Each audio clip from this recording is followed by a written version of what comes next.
everybody, welcome back to your last unit of videos. This is unit 13. It is organic chemistry, and we have some general definitions and properties of organic compounds to talk about first.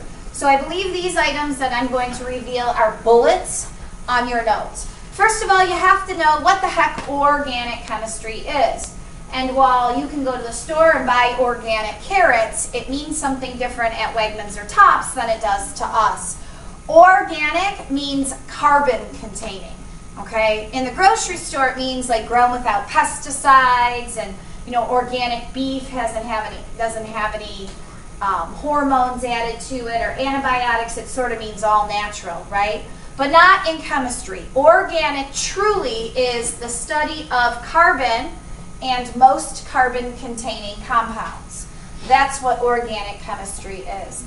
And in college, it's its whole separate year of chemistry.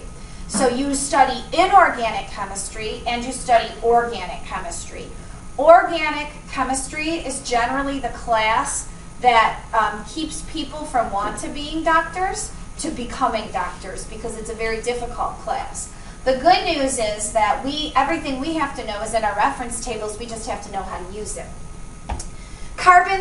Organic chemistry is a big branch of chemistry because carbon can make many compounds. It covalently bonds with itself and in very long chains, or it can make rings, or it can make balls. It makes a variety of compounds in large chains. You may have heard from sci-fi movies or shows that you are a carbon-based life form. That is true. You are a big organic compound, or a big organic mixture full of organic compounds. Proteins, fats, carbohydrates, hormones, enzymes, those are all carbon-based things in your body. So it's a huge branch of study. The electron dot diagram for carbon, if you remember, and if you were at the review, you definitely remember, that electron dots only show valence electrons.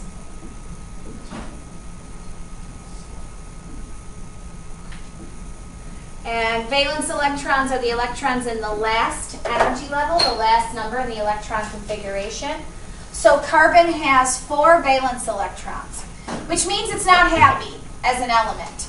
And what it also means that is that if it has 4 valence electrons, it will need 4 more in order to be stable. So carbon will always need to form 4 bonds in order to be stable, because if you imagine if it shares 4, right, then it would have 8 in its outer shell, okay?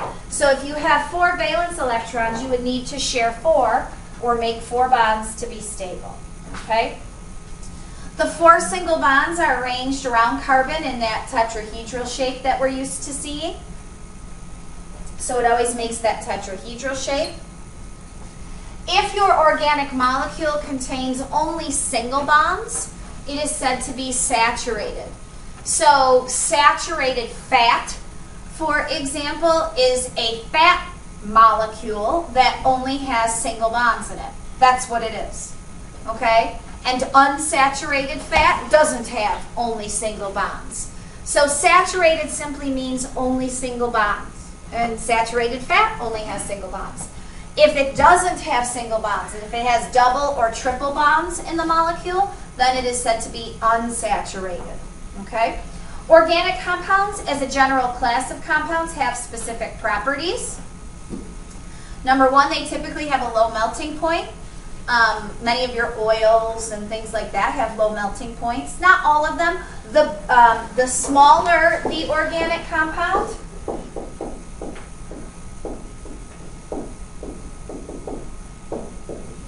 the lower the melting point, because it has weaker IMFs. So bigger organic molecules tend to exist as solids, but smaller organic molecules tend to exist as liquids or gases. They also have low boiling point, and again, the bigger it is, the higher the boiling point is. So as the mass of the compound increases, so does the boiling point.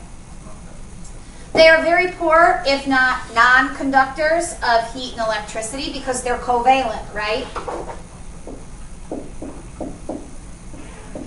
And covalent things, because they're all nonmetals, these will all be nonmetals. There will not be polyatomics in these, okay? I'm going to write no polyatomics. So there's no ionic bonds here. They're non-conductors. The only covalent things that are conductors are acids. So if you do have an organic acid, it would be a conductor. We'll add that later. Most of them are nonpolar, and they'll dissolve in nonpolar things. There are some exceptions to that. You can have polar organic compounds. Specifically, the ones we're going to talk about are hydrocarbons, and those are nonpolar. And then they tend to react slowly. They're very large, they're covalent, so they have a lot of bonds that you have to break and make when you deal with reactions involving covalent compounds. So they tend to have slow reaction rates. We're going to talk about a variety of classes of organic compounds. The first class of organic compounds is called a hydrocarbon. And hydrocarbons are found in your reference tables. The tables of interest are P and Q. Let me bring those up here for you. So table P gives us a table of organic prefixes. We've used this table before. I'll show you how we use this momentarily. And then if you look at table Q is the one we want to look at right now. It has the homologous series of hydrocarbons in it. We're only going to talk about one of these tonight, and we'll talk about the other two in the weekend video. Okay? But let's define what the heck a hydrocarbon is, and then we'll talk about the three different classes or families of hydrocarbons. This is one class, this is another, this is a third. Okay? So what the heck do you think a hydrocarbon is? They are organic molecules that contain only two elements. And what those two elements are hydrogen and carbon, which is why they're called hydrocarbons. Hydrogen and carbon are the only two elements in a hydrocarbon. Remember, the symbol for hydrogen is H, and obviously the symbol for carbon is C. So these are whole compounds that only have C's and H's in them. Okay? These are the parent compounds for which other organic compounds come from.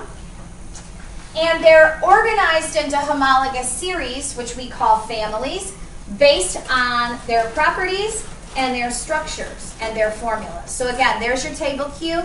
There's three different classes of organic compounds, of organic hydrocarbons: alkanes, alkenes, and alkynes. So let's talk about the alkanes first. Alkanes are saturated. That means they have only single bonds. The general formula for a member of the alkane family you can get from table Q. I think that's what it is. If we go back a page, okay? See the general formula? It is CnH2n plus 2.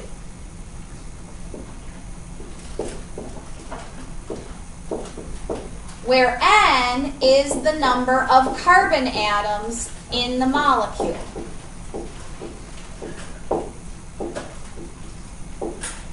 So if N were 3, I forgot the N. If N were 3, then this alkane would be C3, or the formula for this alkane, H2 times 3 plus 2. So yeah, we have to do that math. 2 times 3 is 6, 6 and 2 is 8. So the alkanes, you always double the number of hydrogens and then add 2 to it. So you'd have C3H8. That would be a member of the alkane family. Okay? When you have a member of alkane family, and we go to name them because that's what we're going to have to do, the prefix tells you the number of carbons.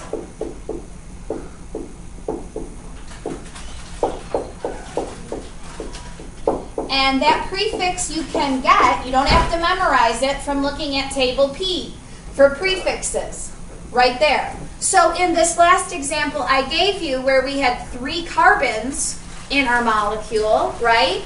Its first name, its prefix, is prop. Okay?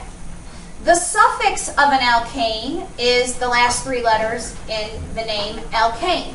It is always A-N-E. And that tells us that this molecule only has single bonds.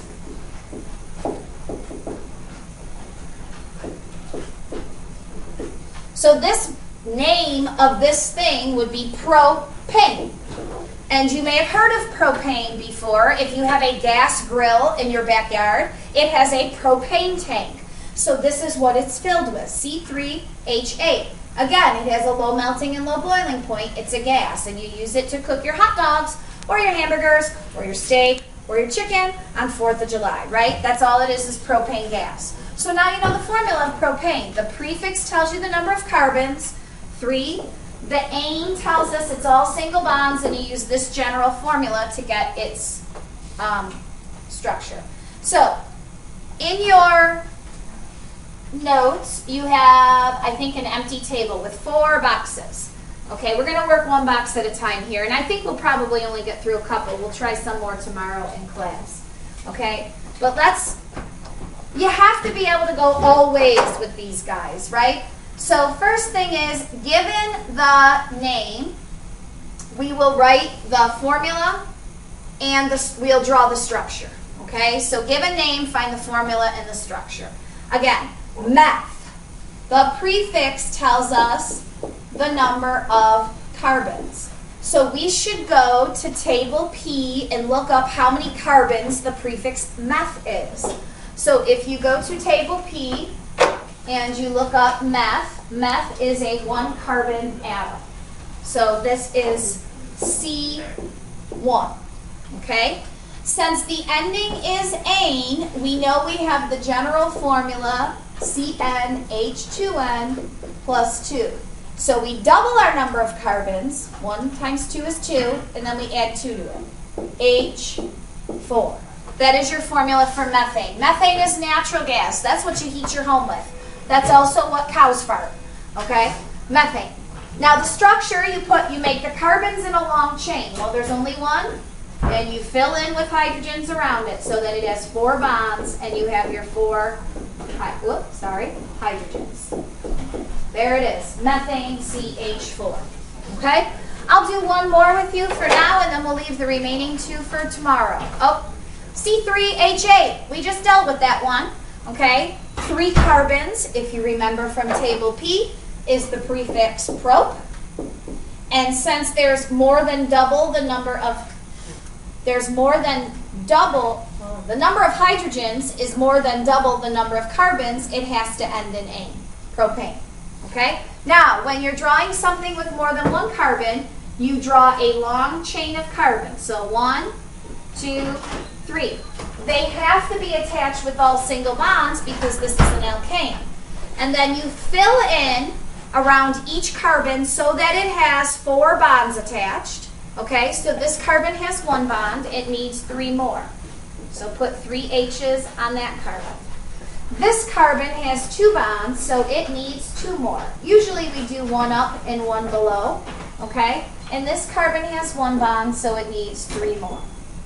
Now, if you count the hydrogens, it should be 8. 1, 2, 3, 4, 5, 6, 7, 8. So that is propane. I'm going to give you a structure, and then I'll have you write the formula and name it for tomorrow. Okay? So draw this in your structure. Okay? And then what I want you to tell me is its formula and its name. Okay? And we'll see you tomorrow, everybody. I'll have your test grades for you. Have a great night. Bye-bye.